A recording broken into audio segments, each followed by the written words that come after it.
સૌ સંતોને તેડી પોતે લાવો લઈ અને લેવડાવે એ બદલ એમના પરિવારને ખૂબ ખૂબ ધન્યવાદ.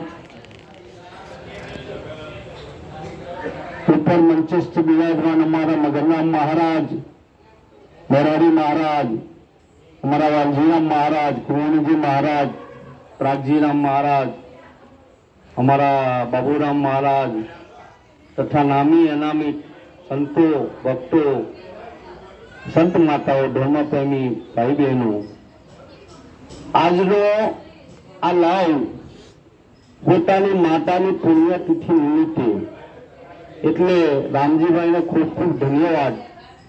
નિરાંત મહારાજ કહે છે કે દંડન વંદુ તેના કુળને, જે કુળમાં હરિદાસા, કોટી તીર્થ વ્રત તેની જનેતાને પવિત્ર પુત્ર પ્રકાશા. આને નિરાંત મહારાજ પણ કહે છે કે કોટી તીર્થ વ્રત તેની જનેતા, એની જનેતાને કોટી તીર્થ વ્રત કીધા છે. એટલે રામજીભાઈને ખૂબ ખૂબ ધન્યવાદ છે કે જે માતાની પુણ્યતિથિ નિમિત્તે આવો એક જ્ઞાન યજ્ઞનું આયોજન કરી અરસપરસ પોતે લાવો લઈ અને લેવડાવે છે, બદલ ખૂબ ખૂબ ધન્યવાદ. પટેલ જોશુ મહારાજ કી જય હો, જય ગુરુ મહારાજ.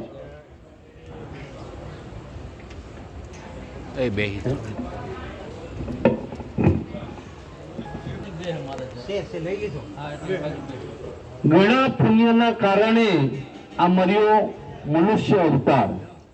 મહાપુરુષો કહે છે કે ઘણા પુણ્ય થાય ત્યારે આવો મનુષ્યને જન્મ મળે છે.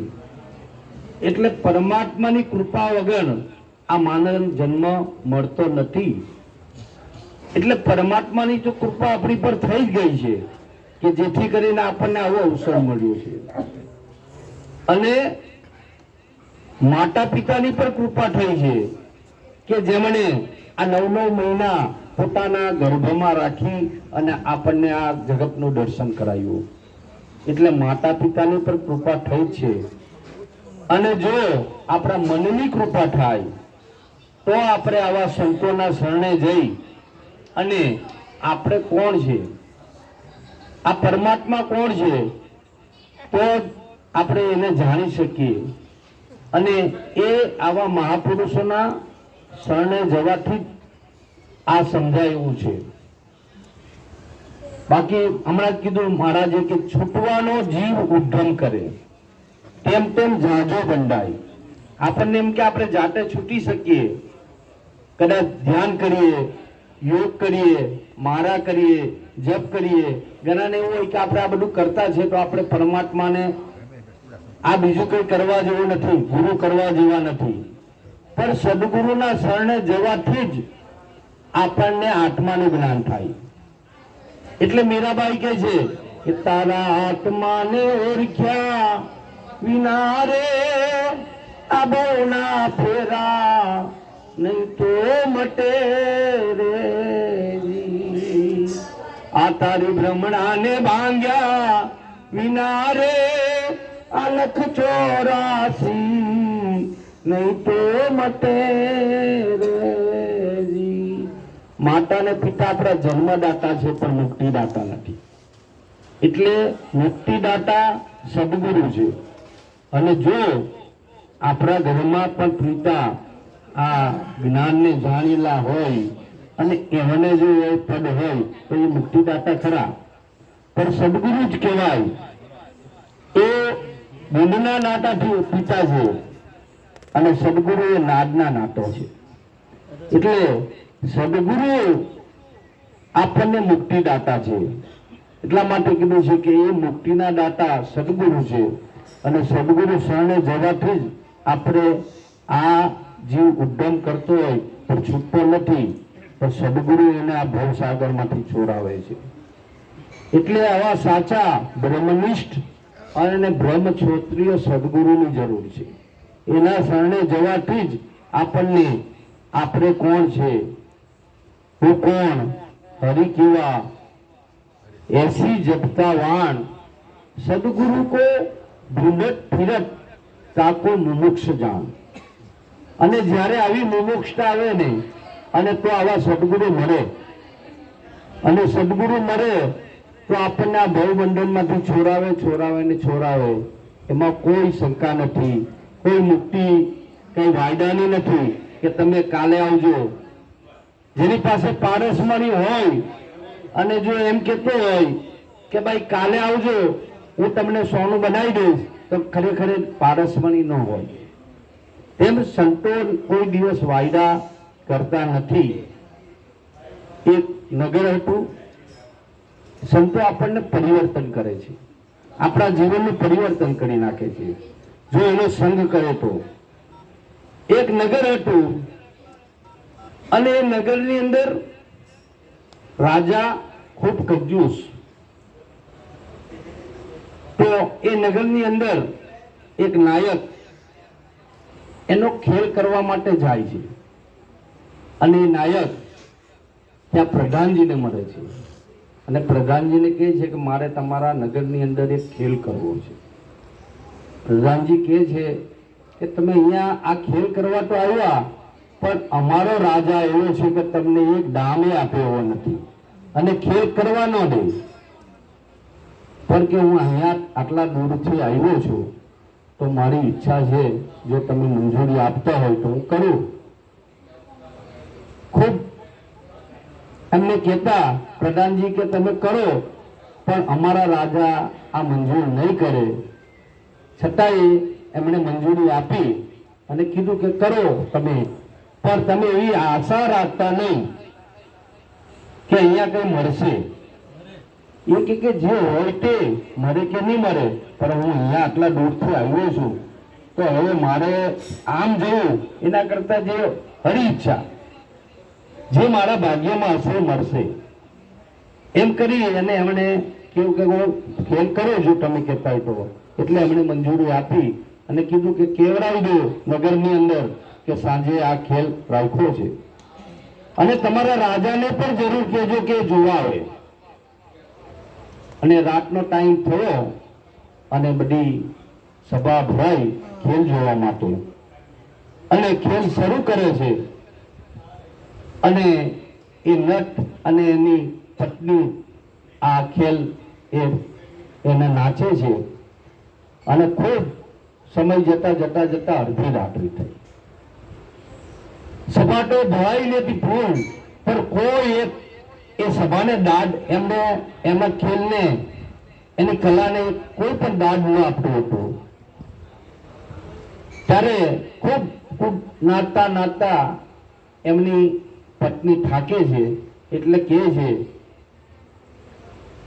કે હે એમના પતિને કે તમે હવે એવી તાલ વગાડો, એવું સંગીત વગાડો મધુરું કે હવે હું થાકી ગઈ છું. એટલે એવી મધુરી તમે તાલ વગાડો જેથી કરીને કાંઈક આ મરે અને હું પણ આ થાકી છું. ત્યારે એમને જવાબ આપે છે કે તમે ધીરજ રાખો, બહુત ગઈ ને થોડી રહી, અબ થોડી બી બીત જાય. આ હવે સમય પૂરો થવા આવ્યો છે અને પતી જશે. હવે આપણો ખેલ સમાપ્ત થવા આવી જ રહ્યો છે, તો તમે થોડી ધીરજ રાખો કે બહુત ગઈ ને થોડી રહી, અબ થોડી બી બીત જાય. થોડી રેન કે કારણે સુકામાં કે ખેલમાં તાલમાં ભંગ કરે. એમણે એટલું કીધું એટલામાં એક મહારાજ એમનો કામળો એમની ઉપર ફેંકી દીધો. કામળો ફેંક્યો એટલે ત્યાં રાજાનો કુંવર બેઠો હતો, તો એમણે એમના હાથનો રત્ન જરી કરું નાખી દીધું અને એ જોઈને રાજકુંવરી બેઠી હતી તો એમનો અમૂલ્ય હાર ફેંકી દીધો, એમની પણ નાખ્યો. એટલે રાજા જોઈને વિચાર કરે કે આને એવું શું કીધું કે એમણે આનો કામરો નાખી દીધો, મારા પુત્રે એમનો રત્નજડિત કરું નાખી દીધું અને મારી પુત્રીએ અમૂલ્ય હાર. એટલે રાજા આ મહારાજને પૂછે છે કે સાધુ મહારાજ, તમે એવું શું વિચાર્યું કે આમને તમારો કામરો આપી દીધો કે મહારાજ હું જે કહું તે સાચું કહીશ કે બહુત ગઈ ને થોડી રહી. તો મેં વિચાર્યું કે હું આટલા સમયથી આ સંન્યાસ મેં લીધો છે અને હવે આ બધું જોઈને મને વૈભવ જોઈને પાછો આ સંન્યાસ છોડી અને મને સંસારમાં આવવાનું મન થયું. આ મારું મન સંકલ્પ વિકલ્પમાં પડ્યું. એટલે આમણે જે આ ડોહો બોલા કે બહુત ગઈ ને થોડી રહી, એમાં મને વિચાર આવ્યો કે હવે મારી બાકી કઈ રહી. હવે આટલામાં હું આ મારો આ ડખો કરું એના કરતા જેમ જેમ રહેવા દો, હું જે છે તે રહું એમ કરીને આ મારો કામડો એમને આપી દીધો કે હવે મારું આ કશું જોઈતું નથી. સાધક વિચાર કરે છે કે ધન્ય છે તને. એટલે કે આ શબ્દ કેટલો એમને અસર કરે છે કે બહુત ગઈ અને થોડી રહી. એ વિચારીને એમના રાજકુંવરને પૂછે છે કે તે કેમ આ રત્ન જડિત કડું આપ્યું? કે પિતાજી સાચું કહું કે હા, કે સવારને આવતીકાલે હું તમારું ખૂન કરવાનો હતો. તમે એટલા કંજૂસ છે કે હું રાજાનો કુંવર હોવા છતાં એક પ્રજાની જેમ હું રખડું છું. એટલે તમારી કંજૂસાઈ એટલી બધી કે મને જે રાજ વૈભવ રીતે રહેવું જોઈએ એવા રાજ પોશાક પણ હું પહેરતો, મને પહેરવા નથી મળતા. એટલે મેં વિચાર કર્યો કે આ આવતીકાલે એમનું ખૂન કરી નાખી અને હું ગાડી પર બેઠું. પરંતુ મને એવો વિચાર આવ્યો એમના ડોહાથી કે બહુ જ ગઈને થોડી રહી તો હવે મારા પિતાશ્રીની ઉંમર થવા આવી છે. હવે થોડામાં હું જો આ કરું તો મને કેટલું હત્યા લાગે અને એ દોષને કારણે હું મારું મનને વાળી લીધું છે. વાહ વાહ એમ કે બન્યા છે. એટલે એમની છોકરી પાસે જ ગયો અને એમને પૂછે છે કે દીકરી તે કેમ તારો અમૂલ્ય હાર એમને આપ્યો? કે પિતાજી સાચું કહું કે તમે જેટલા કંજૂસ છો અને તમારી આ જે આ બધી આ જે આ મિલકતમાં એટલા બધા મોહિત છો કે મારી ઉંમર થયા છતાં પણ તમે મને લગ્ન કરતા નથી. અને હું કાલે મેં એવો વિચાર કર્યો કે હું પ્રધાનજીના છોકરા સાથે ભાગી જાઉં. પણ આમના ડોહાથી મને એવો વિચાર આવ્યો કે બહુ જ ગઈને થોડી રહી તો મારા પિતાજીના ગયા પછી જો મારો ભાઈ આવશે રાજા તો એ મને ખૂબ એ ઉદાર છે, દિલવાળો છે, પ્રેમી છે અને મને એવા ધામધૂમથી લગ્ન કરાવશે અને હું જો ભાગી જાઉં તો આપણને લાંછન લાગે. એટલે મેં આમના ડોહાથી મેં પરિવર્તન કરી અને મેં આ કાર્ય કર્યું નહીં. આ સાંભળીને રાજા ખૂબ ખુશ થયા અને એમનો જે મિલકત અને જે ધન અને સંપત્તિ થોડી જે કંઈક ધન હીરા માણેક આ નટને આપી દીધા. લે કે તું ખુશ થઈ ગયા. કેમ કે હું અત્યાર સુધી એવું વિચારતો હતો અને જો આવામાં આ ખેલ નહીં થતે અને આ જો શબ્દ આને લાગતે નહીં તો કદાચ મારું પણ મૃત્યુ થઈ જતે, મારી દીકરી ભાગી જતે. એટલે આ શબ્દ પરિવર્તન કરે છે. એટલે આવા મહાપુરુષોના એક શબ્દ જો આપણને લાગી જાય તો પશુ કી પનિયા બને છે નરકા કશું ના હોય, નર એસી કરણી કરે તો નરકા નારાયણ હોય. એટલે કે છે મહાપુરુષો કે જીવન ધન્ય બની જાય સંતોના સંગમાં, જીવન ધન્ય બની જાય સંતોના સંગમાં, જીવન ધન્ય બની જાય સંતોના સંગમાં, જીવન ધન્ય બની જાય સંતોના સંગમાં, સંતોના સંગમાં ને ભક્તિના રંગમાં, સંતોના સંગમાં ને ભક્તિના રંગમાં, જીવન ધન્ય બની જાય સંતોના સંગમાં, જીવન ધન્ય બની જાય સંતોના સંગમાં. આ સંતોનો સંગ સાચો પારસ મણી છે, સંતોનો સંગ સાચો પારસ મણી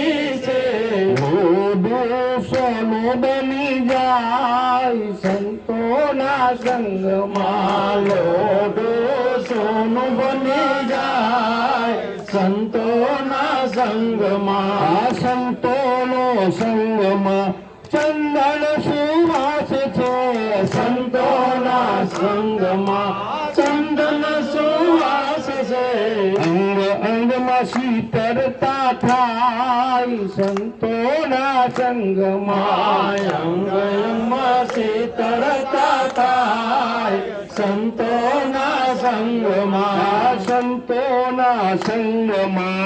આનંદ અપાર છે સંતોના સંગમાં આનંદ અપાર છે 84 ફેરા મતી જાય સંતોના સંગમાં 84 ફેરા મતી જાય સંતોના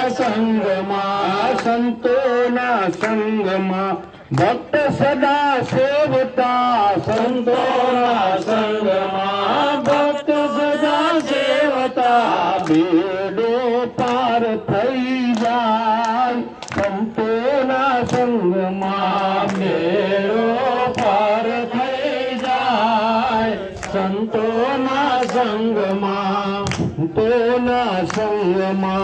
બેડો પાર થઈ જાય સંતોના સંગમાં બેડો પાર થઈ જાય સંતોના સંગમાં જીવન ધન્ય બની જાય સંતોના સંગમાં જીવન ધન્ય બની જાય સંતોના સંગમાં તો જીવન આવા સંતોના સંગમાં ધન્ય બની જાય છે એટલે આપણે પણ આપણું જીવન ધન્ય બનાવવું હોય તો આવા સંતોનો સંગ કરજો જેથી કરીને આપણે આવેલો આ અવસર આપણો હેરે ન જાય એટલું કહી મારી વાણી સંતોના ચરણે હું વિરમું છું. બોલો સદગુરુ મહારાજ.